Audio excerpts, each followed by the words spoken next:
நிச்சயமாக நிகிதா, இப்படியெல்லாம் கொலை செய்வார்களா என்று அதிர்ச்சி அடையக்கூடிய வகையில் தான் இந்த சம்பவம் நடைபெற்றிருக்கிறது. தெலங்கானாவிலே நடைபெற்ற இந்த சம்பவம் குறித்து தான் தற்போது பார்க்க இருக்கிறோம்.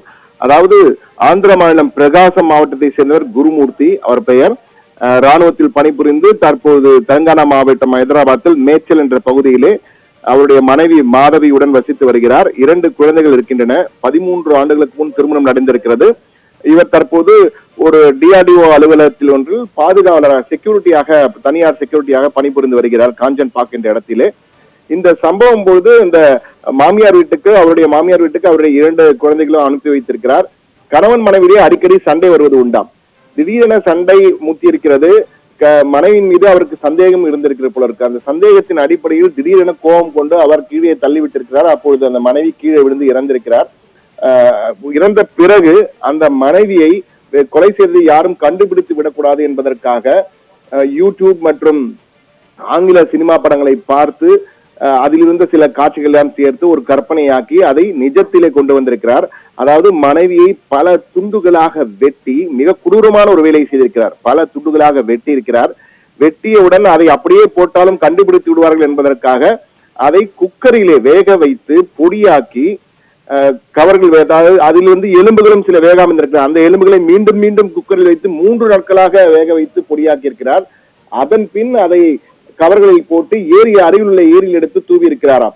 ஆனால் இந்த கொலையை செய்வதற்கு முன் அவர் அந்த ஒரு நாயை கொலை செய்து இதே போன்று செய்து இதை அதே போன்று வெட்டி துண்டாக்கி குக்கரில் வைத்து எரித்து அதன் பிறகு ஏரியில் வீசி இருக்கிறார். எனவே அவர் ஒரு உணர்ச்சி வசப்பட்டு இந்த சம்பவத்தை செய்ததாக தெரியவில்லை. திட்டமிட்டு கொலை செய்திருக்கார் என்பதுதான் தற்போது அவர் கொடுத்துள்ள வாக்குமூலமாக தெரிய வந்திருக்கிறது. தற்போது போலீசார் வழக்கு பதிவு செய்து அவரை விசாரித்து வருகிறார்கள்.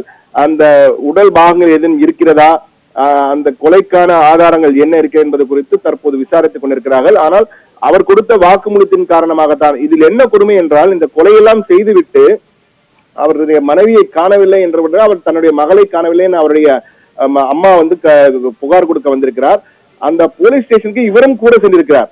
மனைவியை காணவில்லை, எங்க போனா என்று தெரியவில்லை என்று அவரும் நாடகம் ஆடி இருக்கிறார். அதாவது கொடூரமான ஒரு கொலையை செய்துவிட்டு நாடகம் ஆடியிருந்த அந்த கல் நெஞ்சக்காரனுக்கு உச்சபட்ச தண்டனை தர வேண்டும் என்பதுதான் அங்குள்ள மக்களின் எதிர்பார்ப்பாக இருக்கிறது. ஆனால் போலீசார் விசாரித்து வருகிறார்கள். விசாரணைக்கு பிறகுதான் முழுவதுமாக என்ன நடந்தது என்பது குறித்து வெளிவரும். தற்போது கிடைத்த முதற்கட்ட தகவல்கள், போலீசார் தெரிவித்த தகவல் வைத்து இந்த தகவலை கொடுத்திருக்கிறோம்.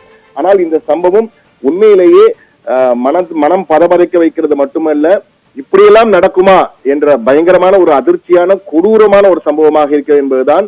எனவே இதை தயவு செய்து இதை போன்று யாரும் கற்பனையில் கூட நினைக்க வேண்டாம் என்பதுதான் சத்தியம் டிவி மூலமாக அனைவருக்கும் அன்பு வேண்டுகோளாக வைக்கிறோம்.